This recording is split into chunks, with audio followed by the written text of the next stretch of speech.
The story of the Bible begins in a place where heaven and earth are united as one, the Garden of Eden. And in that place, God installs his image, Adam and Eve, who will be God's royal priests and rule all creation on God's behalf. And this whole scenario is called God's blessing. But they're led astray by a deceptive creature, and they're exiled from the heaven on earth place, and lose their job as royal priests. And humanity spirals down into violence. But God promises that a future descendant will come and defeat that deceiver by striking his head while also giving up his life, so that all the world can experience the blessing of Eden again. This promise is passed on to Abraham and his family, from whom this royal priest will come. And this family grows and becomes a large people. And so God invites all of Abraham's family to become a kingdom of priests. God will come and live among them in the tabernacle, and that's where Israel's priests will do their work. But that priesthood gets off to a horrible start.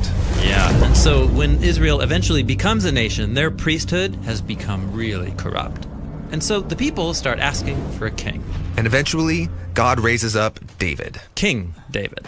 And he's full of trust in Israel's God. In fact, with God's help, he defeats Israel's most powerful enemy. All without proper weapons and without an army.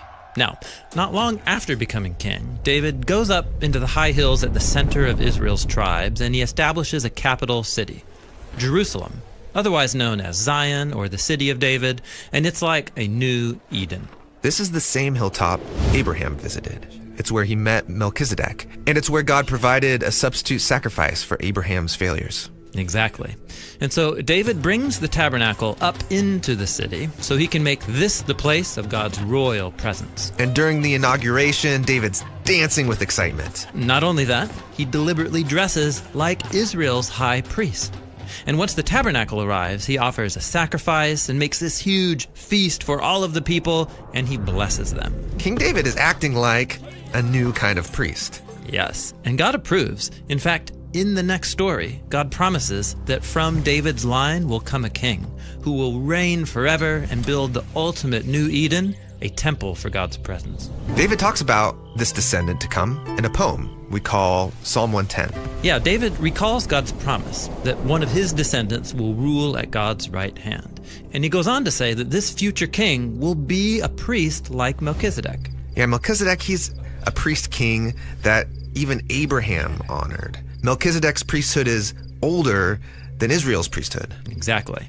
But why can't David be that royal priest? Well, David was pretty amazing sometimes, but he also failed. He slept with the wife of one of his soldiers, and then, in order to hide the whole affair, he had that man killed. That's horrible. It is. And his failures actually continued, leading up to this key moment where Israel's enemies were threatening to attack. And sadly, David doesn't trust God to deliver him like he did in his early days. Right, he counts all of his soldiers. He's trusting his own power instead of trusting God. And so God's not happy. He brings severe consequences on Israel.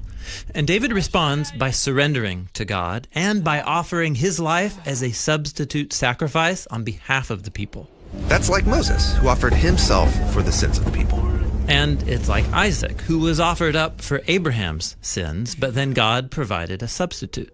I see, so there is a pattern here. Right, and it's this pattern that leads us to the story of Jesus. He claimed to be the promised royal priest that the story's pointing to, the one who will bring the blessings of Eden and restore humans to their lost calling to fulfill God's promises to Abraham and David.